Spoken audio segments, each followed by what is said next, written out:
ఒకసారి weather update చూద్దాం. ఆగ్నేయ బంగాళాఖాతంలో ఏర్పడ్డ అల్పపీడనంతో సముద్ర వాతావరణం అలజడిగా మారింది.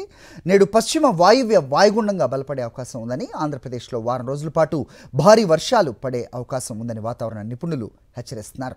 రేపటి నుంచి 3 రోజుల పాటు భారీ నుంచి అతి భారీ వర్షాలు కురిసే అవకాశం ఉందని, మత్స్యకారులు వేటకు వెళ్లవద్దని అప్రమత్తం చేస్తున్నారు అధికారులు. రైట్, వెదర్ అప్డేట్స్ మా కరెస్పాండెంట్ అనిల్ అడిగి తెలుసుకుందాం. అనిల్, చెప్పండి, ఇంకా ఏంటి మీ దగ్గర ఇన్పుట్స్, ఏం చెప్తోంది వాతావరణ శాఖ? Good morning Hari.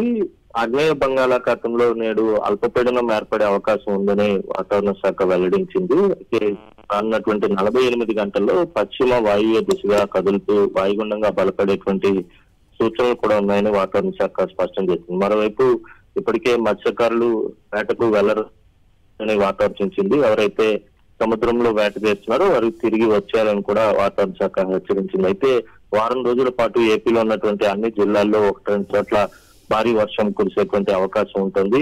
రేపటి నుంచి మొదలు పెడితే 3 రోజుల పాటు కొన్ని ప్రాంతాల్లో ఏపీలో ఉన్నటువంటి కోస్తా తీరం వెంబడి అన్ని జిల్లాల్లో కూడా భారీ నుంచి అతి భారీ వర్షపాతం నమోదయ్యేటువంటి సూచనలు కూడా స్పష్టంగా కనిపిస్తున్నాయి. ఇప్పటికే ఉపరితల ఆవర్తన ప్రభావంతో రాయలసీమలో ఉన్నటువంటి చాలా ప్రాంతాల్లో మోస్తారు వానలు కురుస్తున్నాయి. కోస్తా తీరం వెంబడి గాలుల తీవ్రత కూడా కొనసాగుతున్నటువంటి నేపథ్యంలోనే అల్పపీడనం ఏర్పడి రానున్నటువంటి 48 గంటల్లో బలపడితే గనక దాని ప్రభావం మరింత పెరిగేటువంటి సూచనలు కనిపిస్తున్నాయి. ముఖ్యంగా రాయలసీమ, దక్షిణ కోస్తా జిల్లాలపై అధిక ప్రభావం ఉండేటువంటి అవకాశం ఉంది కనుక ఆయా ప్రాంతాల ప్రజలు అప్రమత్తంగా ఉండాలని వాతావరణ శాఖ సూచిస్తోంది. భారీ నుంచి అతి భారీ వర్షాలు కురిసేటువంటి అవకాశం ఉంటుంది. ముఖ్యంగా కృష్ణా, గుంటూరు, పల్నాడు, బాపట్ల, ప్రకాశం, నెల్లూరు, తిరుపతి జిల్లాల్లో భారీ నుంచి అతి భారీ వర్షాలు ఉండేటువంటి సూచనలు కూడా కనిపిస్తున్నాయి. అయితే వాయుగుండంగా బలపడిన తర్వాత పశ్చిమ వాయువ్య దిశగా కదులుతూ మరింత బలపడే అవకాశం ఉందా లేదా అనేది వాతావరణ శాఖ నిపుణులు